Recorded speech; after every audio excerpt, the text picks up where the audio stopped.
नमस्कार, आदाब। मैं हूँ मुन्ने भारती। आज ख़ास बात के लिए हम यहाँ हाज़िर हैं और हमारे साथ पूर्व सांसद कुँवर दानिश अली साहब हैं। वक़्त पे हम बात करना चाहेंगे आपसे। जो ऐलान हुआ है कि नीतीश कुमार, चिराग पासवान और टीडीपी के इफ्तार पार्टी या ईद मिलन के प्रोग्रामों को बायकॉट किया जाए। आप किस नज़र से देख रहे हैं?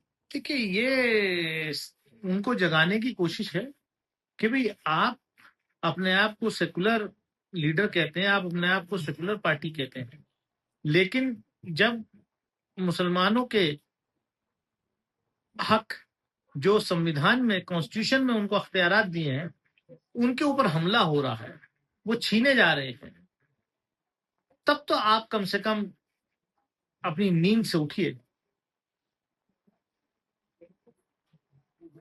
तो ये नींद से जगाने का सिलसिला सिर्फ इन्हीं लीडर्स के लिए है या उसके अंदर जो आपके या हमारे अपने जो ओहदेदारान हैं, जेडीयू में हैं, आप उनके बारे में क्या नजरिया रखते हैं? नहीं, देखिए, इस इश्यू पर, वक्त के इश्यू पे सारी अपोजिशन पार्टीज एक मत है,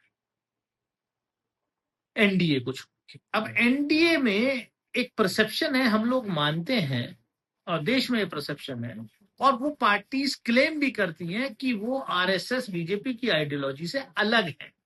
तो ऐसी पार्टीज को याद दिलाया जा रहा है, जिसमें चंद्रबाबू नायडू हैं, नीतीश कुमार हैं, चिराग पासवान है, ये लोग अपने आप को कहते हैं ना कि भाई हम सेकुलर हैं। नहीं, मैं वो बात सही मानता हूँ, आपकी बात जो कह रहे हैं। मैं ये जानना चाहता हूँ कि उसके अंदर जो मुस्लिम ओहदेदारान हैं, उनको कैसे आप जगाएंगे? अब देखिए, वो बेचारे वो क्या करें, ये डिसीजन पार्टी लीडरशिप लेती है। इनमें कोई मुस्लिम तो एमपी है नहीं, एमएलसी हैं, कई एमएलसी हैं नहीं तो जेडीयू में। एमएलसी की क्या हैसियत है, बेचारा क्या करेगा, वो वक्फ बिल काउंसिल में तो जाएगा नहीं। नहीं, अब तक तो उन्होंने अपनी पार्टी में भी बात नहीं रखी। अब ये तो मुझे नहीं मालूम, ये तो अब जब जब जब प्रेशर बनेगा तो जाहिर सी बात है उनको भी रखनी चाहिए, और हो सकता है वो रख रहे हैं बेचारे। तो कुछ आप इस बारे में उनके लिए कुछ? नहीं, हम तो कहेंगे कि उनको अपनी पार्टी में आवाज उठानी चाहिए, सबको आवाज उठानी चाहिए, अब लीडरशिप को बताना चाहिए कि आपका फ्यूचर में भी ताला लग रहा है। आप को तो शायद मालूम होगा कि जेडीयू में ऑलरेडी पहले से ही ये कहा जा चुका है कि मुस्लिम नुमाइंदगी कितनी जेडीयू की तरफ है और उनसे किस तरह से जो बयान आ चुका है। नहीं, मुझे जानकारी नहीं, मैं तो सिर्फ ये कह रहा हूं कि जेडीयू नीतीश कुमार जी अपने आप को क्लेम करते हैं कि भी मैं सेकुलर लीडर हूं, मैं बीजेपी के साथ अलायंस में जरूर हूं, लेकिन मैं उनके एजेंडे को इम्प्लीमेंट नहीं करता। तो उनको ये बताने की कोशिश की जा रही है, भाई अब ये आरएसएस का एजेंडा इम्प्लीमेंट हो रहा है, आप इसमें क्यों साथ दे रहे हैं। सीधा सा सवाल है। अगर आप देंगे तो आइंदा के लिए भी आप समझ लीजिए कि आपके यहाँ ताला लग गया हमारी तरफ से। और दूसरा, संभल की बात करें, आपका नजरिया संभल को लेकर क्या है? देखिए, वहां प्रशासन जो है, सरकार जो है, वो लगातार जुल्म कर रही है, मासूमों पर जुल्म कर रही है, बेगुनाहों पर जुल्म कर रही है।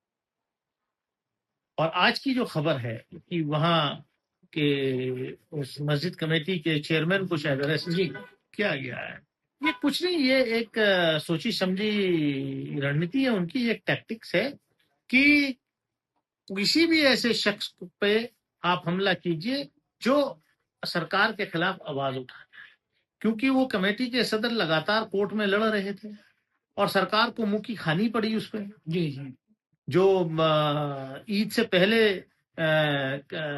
मस्जिद कमेटी व्हाइट वॉश कराना चाहती थी मस्जिद का, प्रशासन उसके खिलाफ था, रोक दिया था, और एएसआई भी अगेंस्ट थी, लेकिन वो कमेटी लगातार संघर्ष की, कोर्ट गए, वो साहब कोर्ट में गए, जीत के आए। इसलिए वो उनको लगता है प्रशासन को कि ये तो हमारी बेइज्जती हो रही है, तो इसलिए मैं समझता हूँ कि इस तरीके का ये कदम प्रशासन उठा रहा है। अच्छा, संभल से बहराइच तक, सही सलार मसूद गाजी के मकबरे तक जो सियासत हो रही है, उस बारे में क्या नजरिया है? मुझे, मैं उसका ज्यादा मास्टर नहीं हूँ, ये तो गड़े मुर्दे उखाड़ने की कोशिश लगातार इस मुल्क में हो रही है। देखिए, इतिहास नहीं बदला जा सकता, इतिहास इतिहास है। अब उसको आप लगातार बदलने की कोशिश करेंगे, ऐसे मुल्क नहीं चलता। अब मेरा आखिरी सवाल ये है, वक्त पे ही हम दोबारा आते हैं, तो वक्त पर आपका क्या सलाह है सरकार को? देखिए, सरकार को अभी भी वक्त रहते मैं समझता हूं कि ये बिल विड्रॉ कर लेना चाहिए, नहीं लाना चाहिए, वरना बहुत गलत होगा। लोग सड़कों पे भी उतरेंगे, संघर्ष भी करेंगे और लीगल रेमेडीज भी लेंगे, कोर्ट भी जाएंगे। ऐसा नहीं है कि इतना आसान है। बहुत बहुत शुक्रिया, आपने हमसे बात की। धन्यवाद।